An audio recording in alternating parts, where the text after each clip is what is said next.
Good morning, good afternoon, good evening. Today we're covering a very serious subject today. It's a sad topic, hence you don't usually see my typical smile. My condolences go out to every SUV refusal case out there so far. It's not a topic other channels cover a lot, but in light of what's going on with many of the cases recently, we're covering this topic today.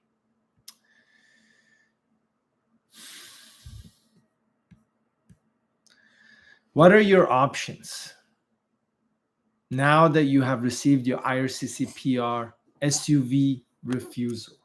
And this is what we're covering today, both from inside Canada and outside. What will happen to you, your spouse, their open work permit, your children's study permit?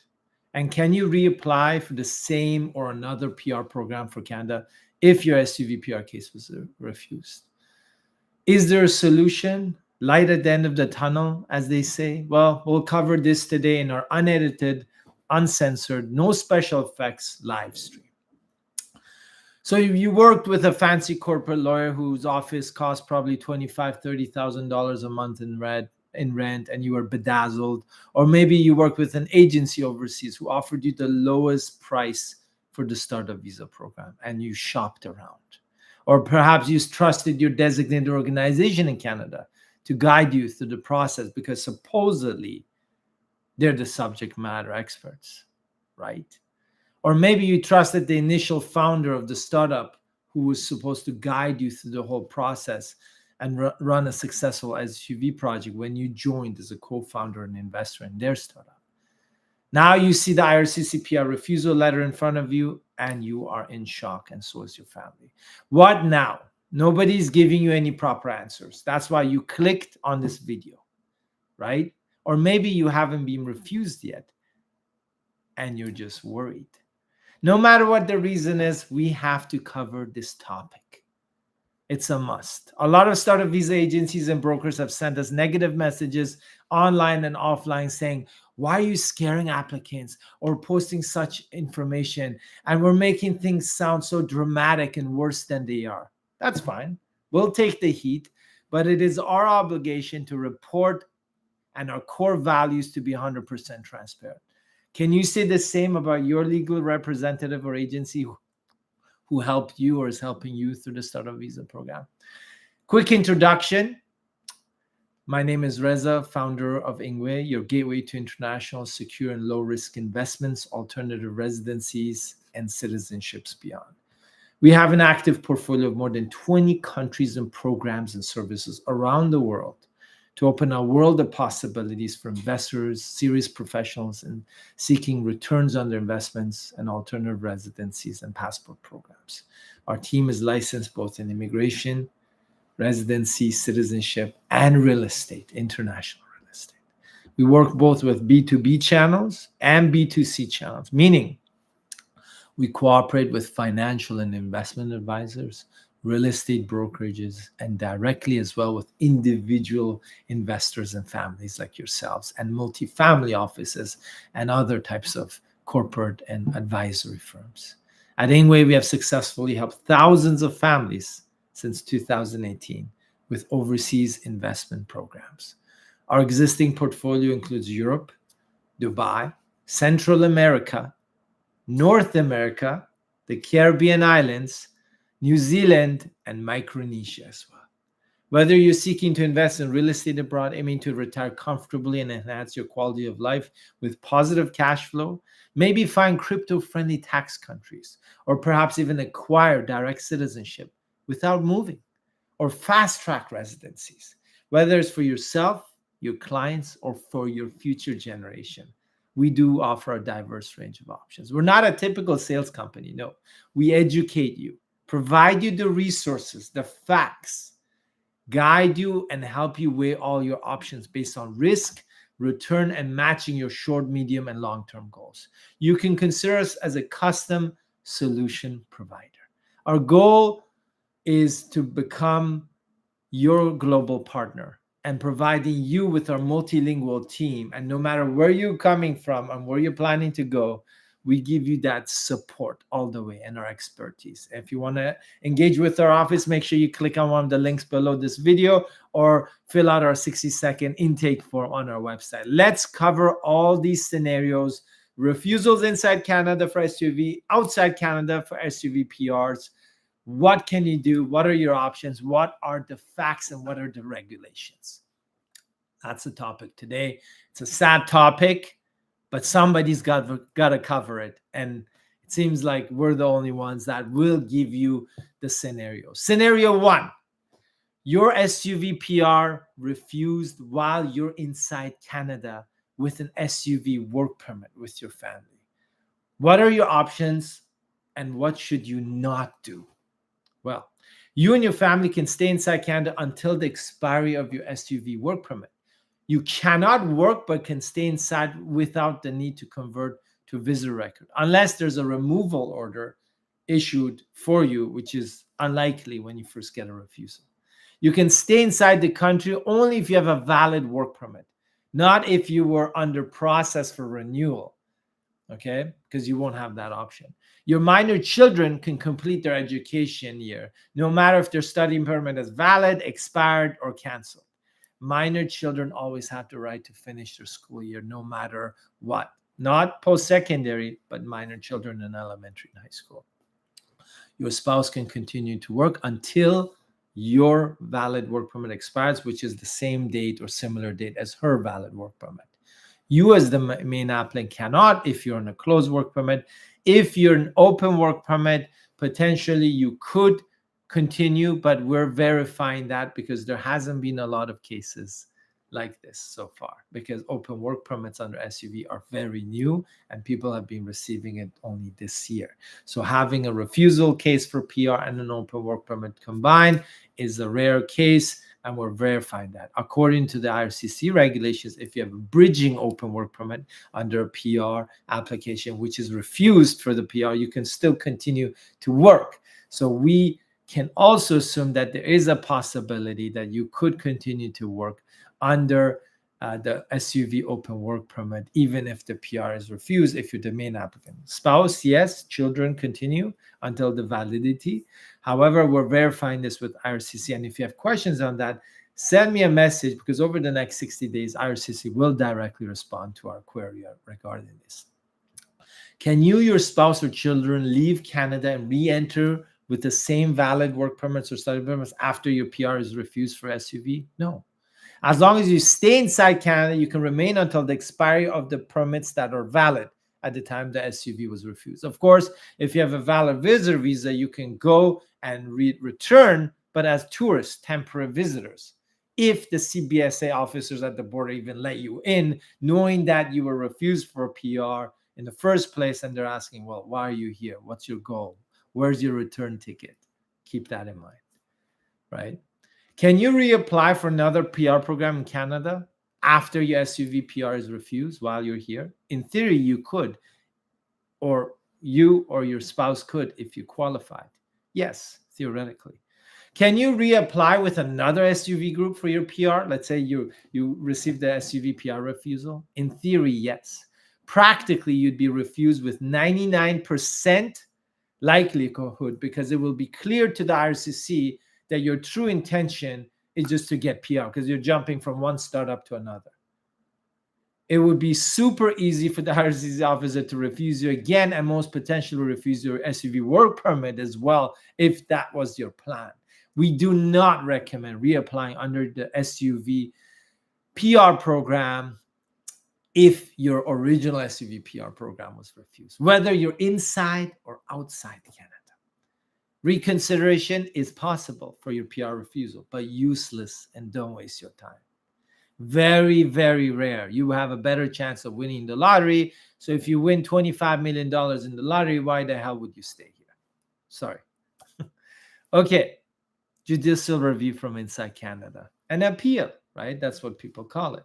If the decision for a PR refusal was made while the main applicant is inside Canada for your SUV PR case, no matter where the dependents are, that doesn't matter. As long as you're inside Canada, a decision has been issued. as the main applicant or the lawyer must file the application for leave and for judicial review within 15 calendar days from the IRCC decision or the communication that was issued. Basically, the refusal letter will have a date.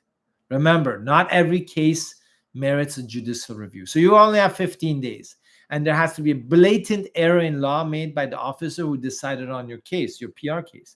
Otherwise, you will waste your time and money, and it will not give you status to stay inside Canada under the JR, even if it takes 2-3 years, even if your work permit has expired, right?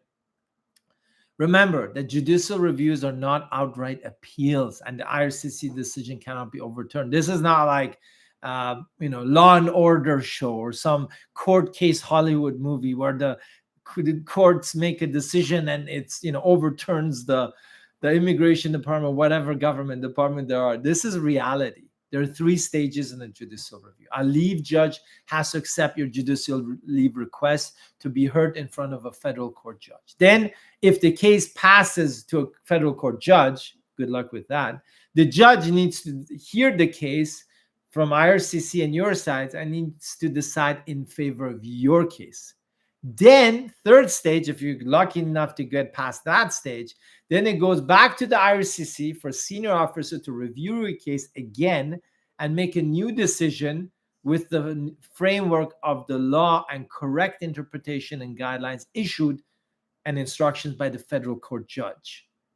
After all these 3 stages, if you're lucky enough to be one of the few, after a lot of all these years and all that money wasted, there's no guarantee the second officer will actually decide in your favor for your case. If it was like blatant mistake, yes, but that's usually less than 5%. And they'll just find another reason within the framework of the law, because now it's a senior officer, how to refuse you. The judicial review is only worth pursuing if the decision the IRCC officer made in the first place is so obvious that the Department of Justice would probably just settle with your legal representative than rather have this case heard in federal court and make it to public record. So far, we have not seen any SUV PR cases in public records that have a favorable decision in the past year in federal court for an SUV PR case. As the saying goes, look at the past to predict the future. What about having a plan B while you're inside Canada to avoid such a scenario where you're scrambling after a refusal, if you refuse it, or after you may have been refused to restart a visa application?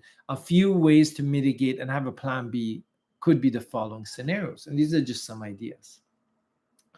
Have your spouse work in an in-demand occupation so he or she can continue to work even after the PR is refused, since his or her open work permit is still valid, even if you're refused and you're inside.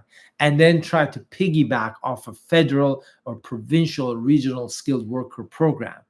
It would be quite long, but it's possible to transition. Don't apply for the PR program before your SUV PR decision is made, because that could put you and all the co-founders' families at risk, and skilled immigration is not faster than SUV. Neither program, anything in Canada is not faster. I mean, generally everything is slow, right?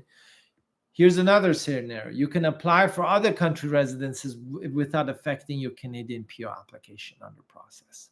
This means that if you obtain a US, European, UK temporary or even permanent residency while you're in Canada or even abroad, and under the SUV processing still, it will not affect the Canadian PR decision. It is 100% legal to have applied for other PR programs in another country while you're waiting. There are no Canadian immigration regulations preventing you or creating a disadvantage for you to apply for other programs in other countries that could negatively affect your SUV. It won't. If anything, it would help your case, because you're showing that being in Canada is not 100% your priority, but rather the business to be expanded globally and continued, even if Canada says no. Of course, if you have the budget, the EB-5 US program can give you a green card in less than 2 years for you and your family. With a $400,000 capital investment in a project, designated project, with a $400,000 additional balance loan that would be given to you, making it $800,000 total. Portugal and Panama can give you residencies which lead to citizenship without needing to live there to maintain status. So you could be in your home country or Canada and still have residencies and citizenship eligibility pathways to these two countries. Portugal in about a year, if you sue them right, you got to sue the government, and Panama in 90 days. Or perhaps other EU countries such as Italy, Malta, Spain, or Greece, which can give you residencies really fast in months, not years. And some of you may be fed up with the Caribbean island passport programs and the fact that they're removing EU visa-free access to it. And you prefer global mobility rather than being stuck in one place. But there is a solution. An EU residency in a few months, such as Malta or Italy, and a Nauru passport, which gives you access to over 90 countries visa-free, including the UK, and has no political pressure from EU or the US or UK. Combined with an EU residency, this deadly combination can give you access to over 120 countries around the world within 3 months and allow you to live in Europe if you want to. If you don't want to, no requirement. Perhaps you don't have the budget for an EB5 US or a Portugal Golden Visa. Do you have 45,000 US? I can still give you a PR for most countries. Maybe not all of them, but maybe they're not English speaking, but there are still options. If you're thinking, hey, Reza, forget all this. I'm going to apply for humanitarian compassionate grounds from inside the country after I'm refused because I've got my kids studying here and so forth. Okay, that's interesting. The current processing time for humanitarian compassion grounds is about 13 years. Sure, you might think this can buy me time to stay inside Canada, but watch out for Bill C-12.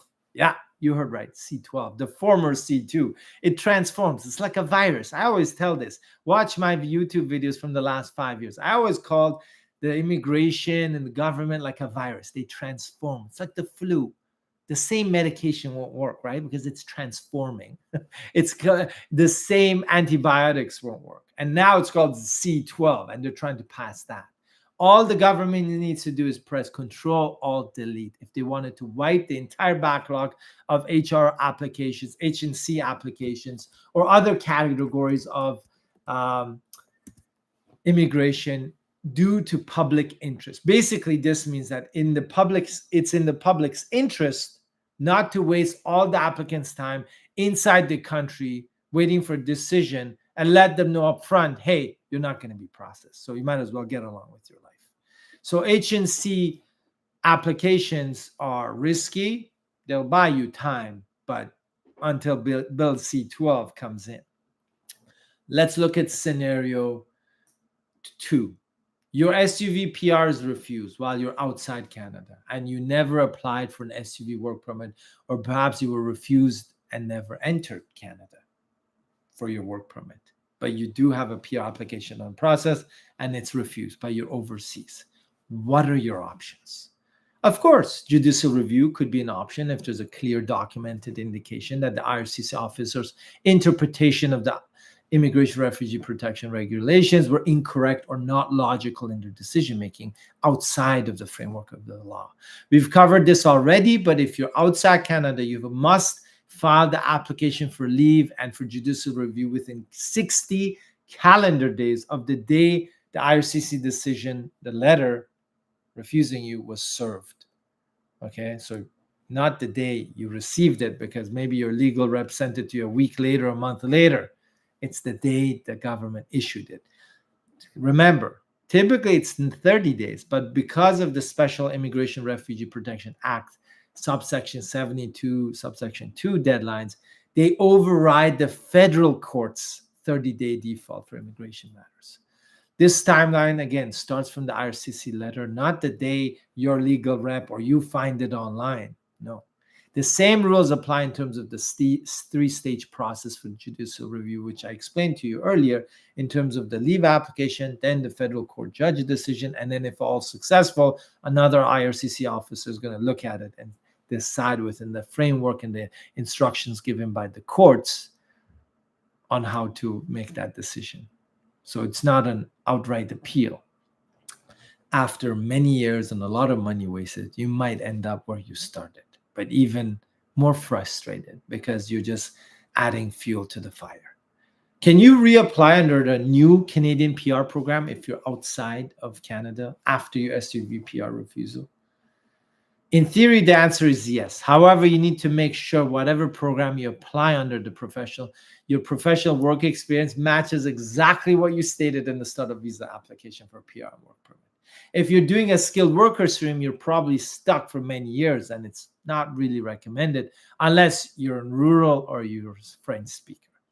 If you apply for visitor visa to Canada, in case you haven't done yet, and want to come and do an exploratory trip under the provincial entrepreneur routes, like one of the provinces like BC or in the Atlantic, I don't recommend Alberta at all right now, then with 99% certainty, your visitor visa application would be refused, since the embassy knows your true intention now is to come inside Canada and stay for PR because you just had a PR refusal.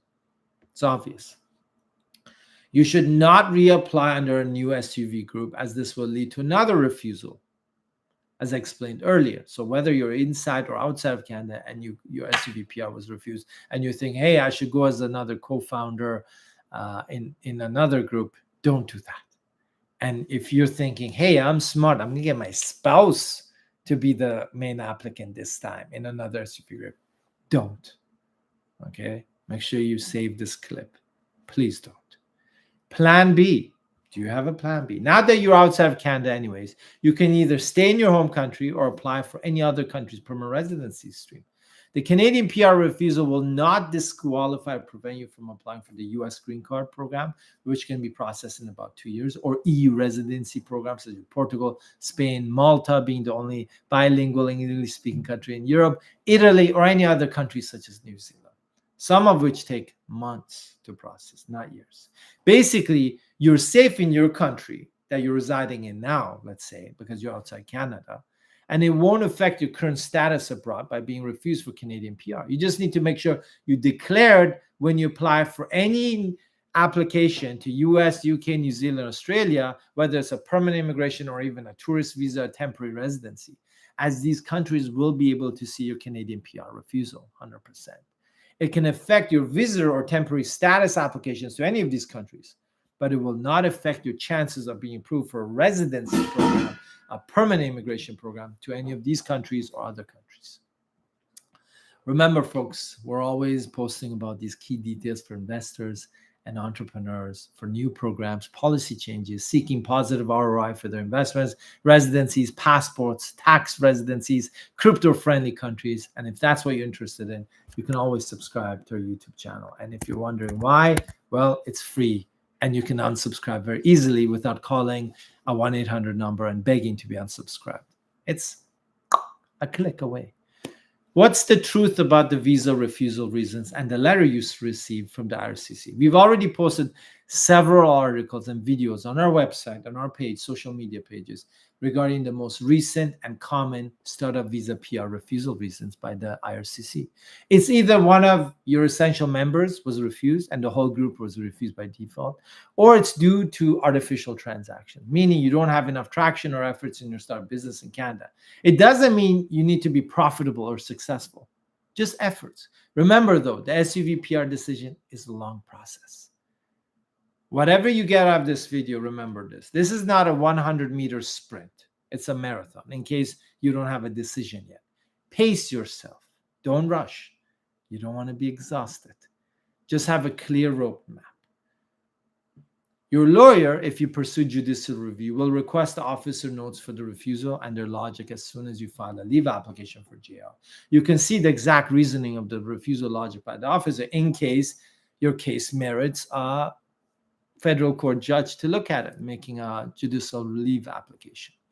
The initial refusal letter you receive from the IRCC will outline the regulations as per the Immigration Refugee Protection Regulations for startup visa, and then let you know that your case has specific points which they were not convinced on, and hence you are not eligible or admissible under these regulations, and hence the refusal decision at the bottom of the letter. These are quite generic, but in general, they do outline the decisions, but unique to each startup group's business and the profiles and the founders. What about the judicial review process? A few key points to note. JR, as we call it, judicial review, in immigration has 2 stages, as I explained, 3 technically, but from your lawyer's point of view, it's 2. First, apply for the leave. If the leave is granted, the court sets a hearing on the JR. Then the lawyer is happy because then it goes back to IRCC to make a new decision. So in the courts, it's 2 stages, but there's an additional stage at the very end. After you or your lawyer file the leave application, you or they must perfect it by filing your application's record within 30 days. So time from the filing or from the receipt of written reasons if they arrive late. Proof of service has its own short deadline. So that means after they file it, they perfect it, they improve it. Okay, so they have time to work on your case. So that buys them an extra 30 days. After you file, keep perfection and appealing from JR timings. Perfecting the leave application 30 days after filing, as I said. If leave is granted, judicial review, the court sets a judicial review hearing in front of a federal court judge and issues further timelines that your lawyer has to follow. Appeal of the judicial review judgment of the federal courts, that's another 30-day timeline. So let's say you want to appeal the federal court's decision and you went all through all that. You got 30 days to file an appeal. But again, it's very doubtful you're going to get anywhere. I haven't seen anything like that. You can't, you could try, but it's a waste of time and money. If you were refused by IRCC, then the federal court judge decided against you, and then you think the federal court made an error in law, and then, there was a bias of any kind, and you want to do an appeal on that, you have 0.001 chance of an appeal.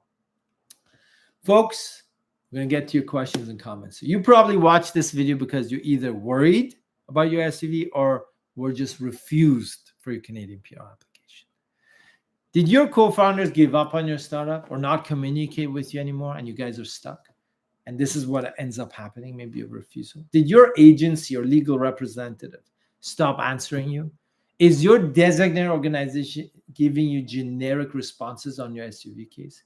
Do you have a plan B in place for you, your children's education, and your spouse?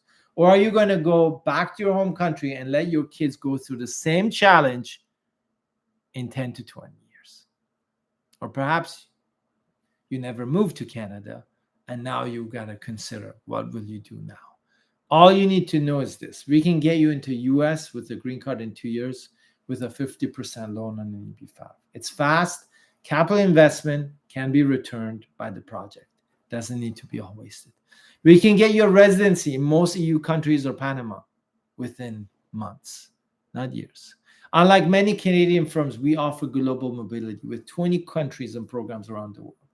Send our office a message. We'll fill out our 60-second intake form, and I can guide you on the next steps or perhaps prepare you for Plan B. Clear budget, timeline, steps and procedures, eligibility, and risk of success versus refusal, because we all know Canadian immigration, there are uncertainties.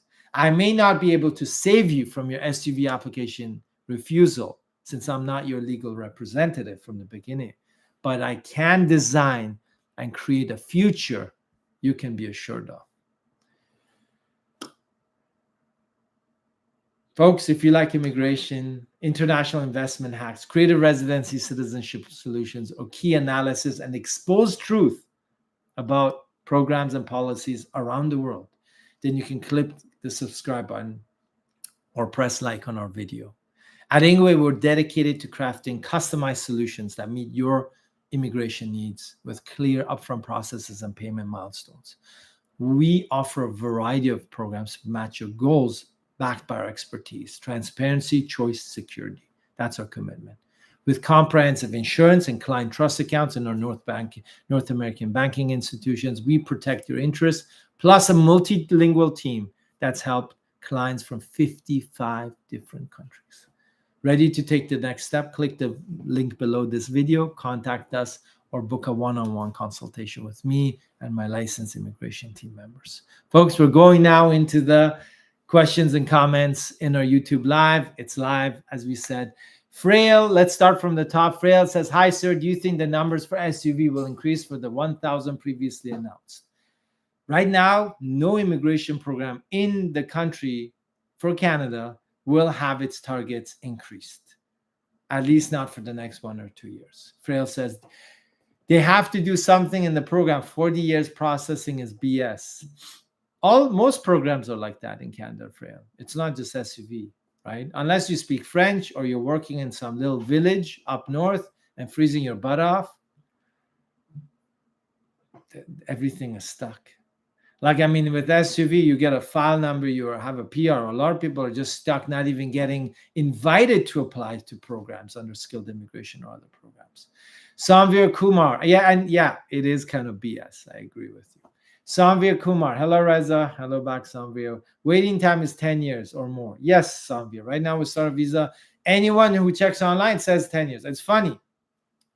I have groups who are about to get a decision. They were getting one end of last year, and they're going to get it either this year or beginning next year. And it still says 10 years for them. So, folks, keep in mind, they're just saying 10 years for everyone, right? They don't care. They want to just make sure nobody applies anymore and you lose hope and you give up. That's their hope. Samin 1346. Hello, Reza John. What is your recommendation for the applicants who have money for investment and currently in Canada, either with an open work permit or closed work permit, C11 ICT?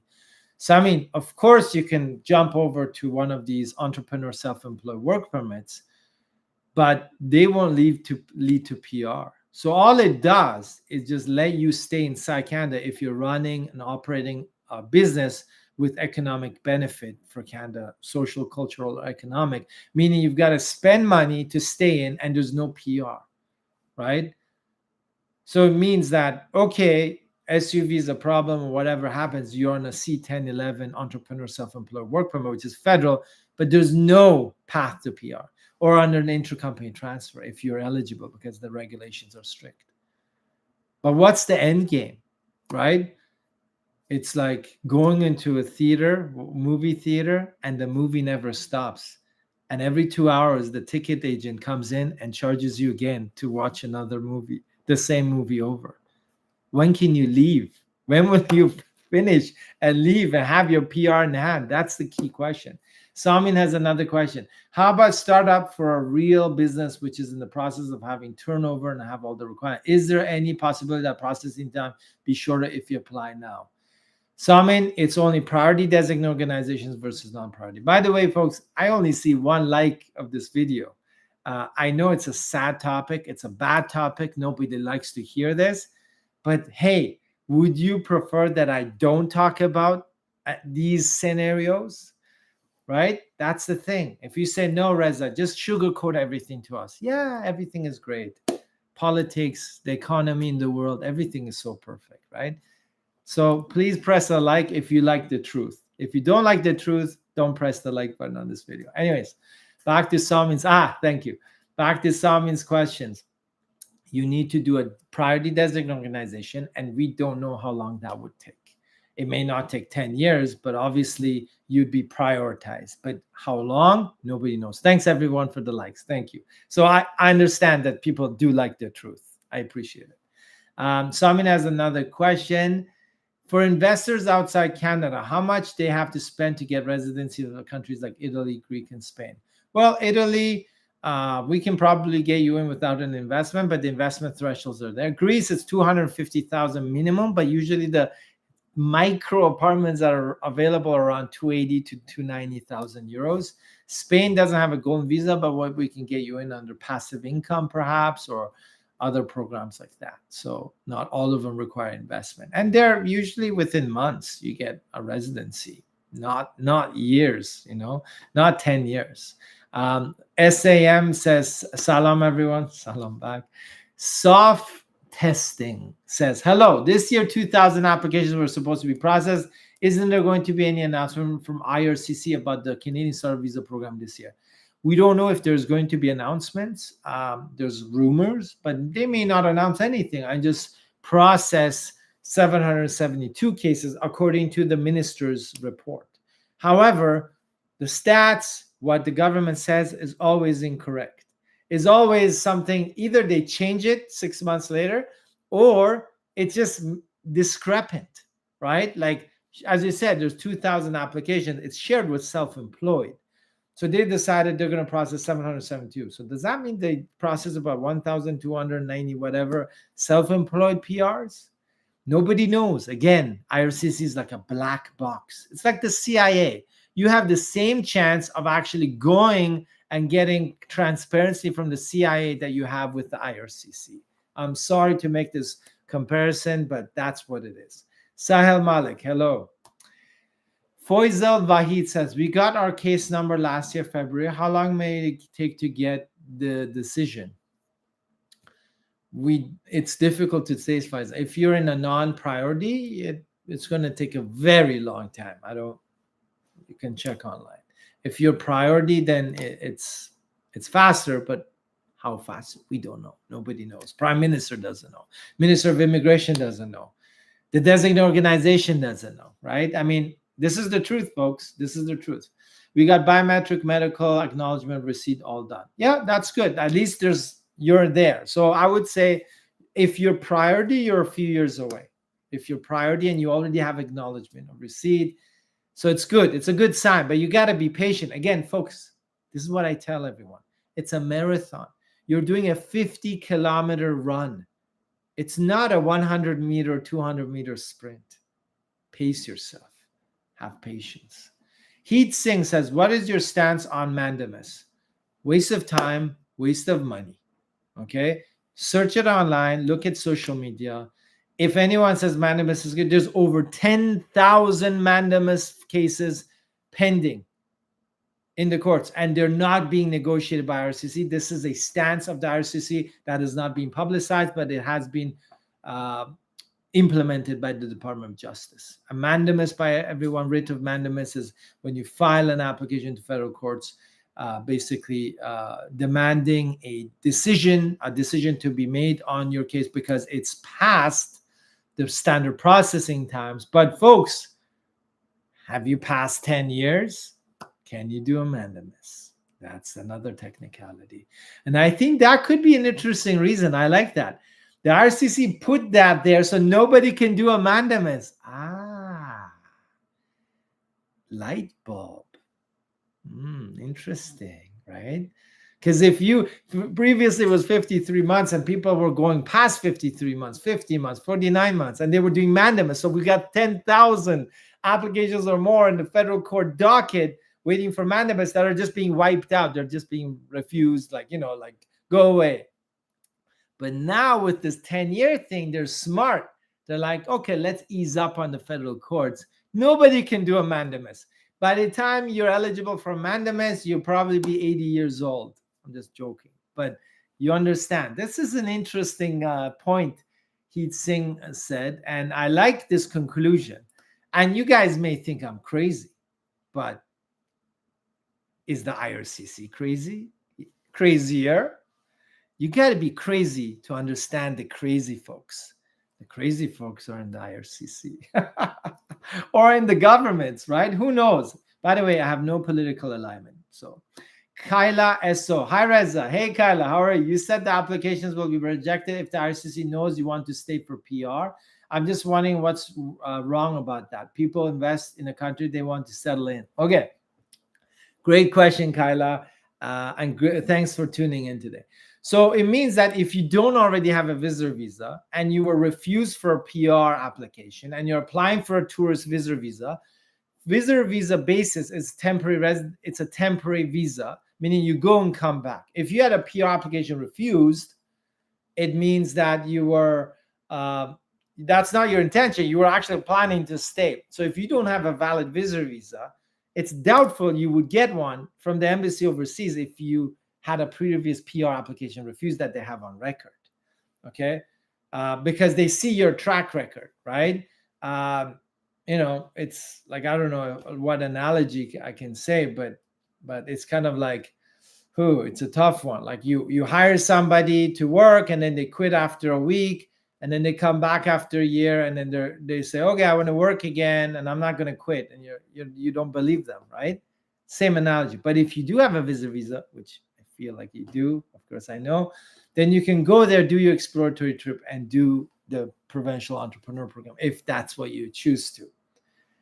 Okay, so remember, I talked about the start of visa PR refusal, and then somebody being overseas, and then they want to do a visitor visa to Canada. Not a good idea, even if you have any PR refusal and you don't have a valid visitor visa. Okay, remember, if your PR gets refused and you do have a valid visitor visa, that could be an issue at the border when you come in. But if you haven't applied for a PR application, Kyla, and if you do a provincial, the federal government won't know about it until you're nominated for PR. So that's years away. So your visitor visa is good. Okay. Just always make sure you have a return ticket. And don't tell anyone that you're planning to do up here. You have a return ticket. You're here to do some business opportunities, meet some relatives. You're looking at, business opportunities, and then you're back. You've got your return ticket. You've got a place to stay. These are key. Sahel Malik, how long will it take more than 2 years? What next? How long it will take more than 2 years? What are stuck? Something will done or not? We are stuck. Something will be done or not. Sahel, no, probably not. If you're non-priority, I would even say it's even worse than anything. Samin 1346, final question. No problem, Samin. There are no quotas in this YouTube live. It's not like the SUV cap or the immigration targets. How is the chance of success for judicial review of a C11 refusal? C11, for everyone, is a self-employed entrepreneur federal work permit. The refusal reasons were really stupid. The accounting is different in Canada than the original country. My position was manager.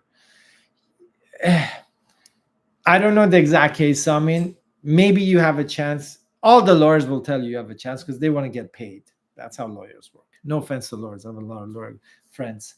But you have to look at the timeline to get a hearing, the time it takes to be processed, and what are the chances you will get a judicial leave judge to approve it, to be heard in front of a federal court judge, and the federal court siding with you. You have to look at all the angles. Look at the case laws for C10 and 11. Please look at them. That will give you guidelines of whether you have a chance or not. Okay? Heat Singh. Simon, you can go to CanLee and see all the public records of federal court cases, immigration or whatnot. Heat Singh says, my team, everything is cleared by my second medical, is about to expire next month. Will they process my application this year? Maybe, maybe not. We don't know. There's a lot of our clients as well who have medicals being expiring like this month, next month. It's uncertain, but they may request you to do a re-medical. If they ask you for a new medical, Heat Singh, that's a good sign. And you're almost backed, right? You're almost there. Priority capital backed. You're almost there. So hang in there for another, I want you to hang in there till summer next year. Worst case, please hang in there. Subin Bandari. Hi, Reza. I applied for my starter visa back in February 2024. I'm currently on my work permit in Canada. I got married a few months ago back. Can I add her to my application and bring her to Canada for my PR decision? Yes. But, however, okay, first of all, if you don't have a file number yet, there's no way you can add them. If you have a file number, you can do a web form and add the PR application documents, the forms for your spouse, and additional family information forms, everything that's needed, plus the supporting documents, marriage certificate, all that, right? When you do the work permit, now here's the caveat. You have to make a very strong case so they feel like it's not just like a, quote unquote fake marriage. I know it's not, but the embassy, you know how they think. They think we're all liars, we're all thieves, we're all murderers, unless proven otherwise. So you're guilty until proven innocent. So you have to basically make an application, almost like a spousal sponsorship, saying, this is how we met, this is how we got married, this is the ceremony, this is all everything. I submitted my PR application for the SUV, right? So she's now part of it. And now I'm doing a spousal open work permit, okay? Under the fact that you are a work permit holder, but you've also included her as a PR, right? So the embassy may still refuse you, but I'm just saying you got to make a very strong case, Subin, okay? Abdullah Harun Kazi Miraj. Hello. How long now it takes for starter visa start to PR these days? Abdullah, if you do non-priority, it can take over 10 years. If you do priority, I don't know. Nobody knows. It's a question mark. We will have more clarity over the next 8 to 10 months when we see what IRCC is planning to do, because they've got to do something. Some refusals that they've done and some approvals. There's so many cases that are waiting for an approval since end of 2024. They have to make decisions. They're holding it back. We all know it. Dr. A32, hi Reza, any insights that SUV quota might be increased in November? Probably not, Dr. A32. Samin 1340 said, thank you so much, Reza John. No problem, Samin. You're welcome. Subin Bandari, the problem is I haven't got the file number. Given the processing time, I don't know how long it will take to do that. So technically, you could apply for spousal work permit because you're an open work permit holder or a work permit holder right now. So legally, you're allowed to do it. The embassy might find that work permit, you just got married, you have a PR, so you could do it. But be ready, it's a 50-50. Even if you make a strong case, but mention that you put all your details that you want to add her, but you don't have a file number yet for the PR. So you could do that. Legally, it's possible. What the embassy does in Ankara or wherever, nobody knows. Even Donald Trump doesn't know. Kyla, thanks for the clarification, Reza. Welcome, Kyla. Thanks for joining our session today. Abdullah Harun Kazim Mirai says, thank you so much. I really appreciate it. No problem, Abdullah. We don't all have the answers, folks. That's the key to know. Nobody has the answers. Nobody has a crystal ball. That's why it's always important to have plan A, B, and C in place. Okay? I will do my best to support all of our startup visa clients and groups. That is our commitment. And if you weren't a client and you're in bad shape, well, we can still help you with plan B. We may not be able to help you with your startup visa, but we can plan something for your family and your future children. Thanks, folks. And remember what I always say, the best time to plant a tree was 20 years ago. The second best time is today. Okay? Thank you very much. See you next Thursday for our live stream. Keep posted on more content on our social media. And thanks for the likes, folks. This is a lot of likes. And remember, you got to do your homework. Okay? Not everything can be sugar-coated. And that's why we did this session today. Okay? People won't like it. People will hate it. I'll get a lot of negative messages from other service providers in this space. But this is our obligation to you. Thank you very much. James Iveobi says, hi, Reza. I love what you do with helping folks understand what the process of the SUV really is. I would love to know what the current processing time for the SUV with an angel designated organization. Again, James, we've received this question several times. I know you may just came into the live stream. You're a priority designated organization, so it will be faster than non-priority. More than 60% of the backlog of the SUV is filled with non-priority. Technically, according to the IRCC regulations, they have to select the PR applications ahead of the non-priority for the priority cases. So you're ahead by 60-65%. But are they doing that?